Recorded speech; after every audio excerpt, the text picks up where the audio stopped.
Hello, my name is Çağın Şekerefeli. The project that I'm going to present is titled The Investigation of Relativistic Energy Momentum Relationship with Better Particles. This work is an experimental study of how the energy and momentum of particles are interrelated when they are at relativistic velocities. We focus solely on beta particles, electrons emitted in a radioactive decay, specifically beta particles from a strontium-90 source, by sending these particles into a uniform magnetic field and observing their maximum radii under the circular motion, and investigate their behavior in a magnetic field to examine the limitations of classical physics and validate the calculations based on special relativity. In classical physics, momentum and kinetic energy are related through Newtonian physics.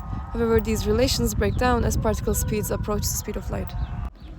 The electromagnetic force on a charged particle placed in a uniform magnetic field is F equals a QVB, if V and B are perpendicular. Since the motion of these particles is a uniform circular motion and the electromagnetic force is equal to the motion of the centripetal force, we equate both these terms as shown here, where lowercase q is the absolute charge of the particle and uppercase q is the kinetic energy, which is mv squared over 2 for the classical case. This equation gives us the final Rmax equation for the non-relativistic case, where p is the particle's momentum.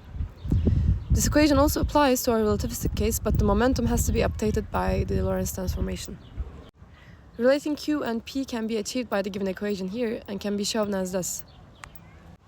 After this, we plug in E equals to q plus mc squared to achieve the final relativistic radius as shown here. Due to beta decay, the emitted electron gains kinetic energy equal to the decay energy q. For strontium-90, the decay reaction is given as here.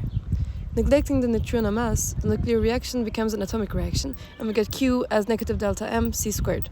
Q is calculated using mass difference to give 546 kilo electron volts.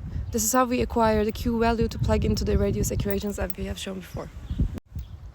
The measurements were carried out parallel to a steel collimator of L length. The resulting lateral distance Dmax from the measurement should not be confused with the maximum diameter, since it's not going to be giving us Rmax directly.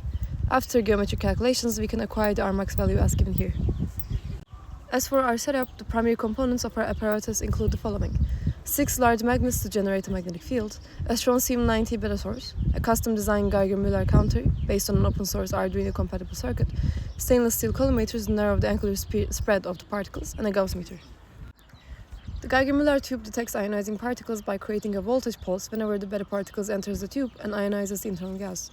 These pulses are logged using an Arduino microcontroller, which produces count rates over time. We designed a custom 3D printed housing made from PLA, a non-conductive and non-magnetic material, to minimize interference with the magnetic field.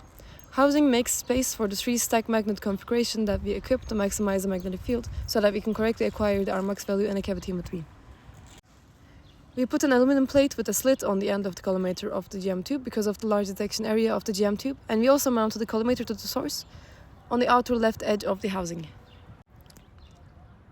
After calibrating the system, we moved the Geiger-Müller counter laterally along the expected trajectory of the beta particles. We recorded count rates at 1 centimeter intervals. The data showed a sharp peak in a count rate around 6 to 9 centimeters from source, followed by a steep decline to the background level. This maximum lateral distance, labeled Dmax, corresponds to the farthest points reached. Using known collimator geometry and angular relations, this distance allows us to calculate the radius of curvature of the beta particles' paths, as I have said before.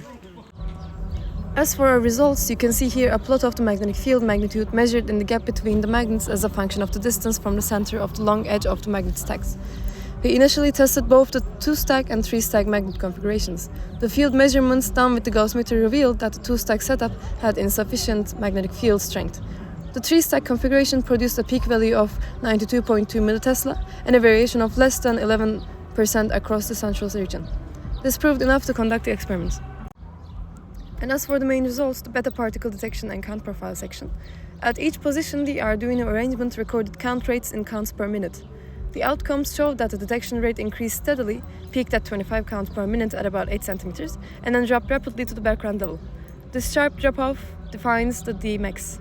Using this value Dmax of 6.5 plus minus 0.5 centimeters, an inner radius R of 0.2 centimeters, and a length of 1.9 plus minus 0.05 centimeters, we calculated the radius using the derived formula from before, and we got 4.15 plus minus 0.25 centimeters. When compared with the theoretical predictions, our measured result is significantly larger than the classical prediction and also slightly above the relativistic value within the error margins. This supports the relativistic energy-momentum relationship, showing that the beta particles from the SR90 behaves according to the theory of relativity when moving through a magnetic field. Several sources of error may have contributed to the measured results being above the relativistic result. The magnetic field accounts for the most noticeable error. The magnetic field strength actually weakens towards the center, causing a non-uniformity along the lateral distance of the magnet, as seen from the plot before. The second major error source is a result of the alignment of the setup. The GM tube is laterally shifted in 1 cm increments, creating a coarse spatial resolution for determination of where exactly the particle number comes down to the shaded background level on the plot. Also, some areas of the GM tube tends to absorb unwanted radiation in spite of the calorimetry. Devices in the vicinity may also have affected the counts per hour.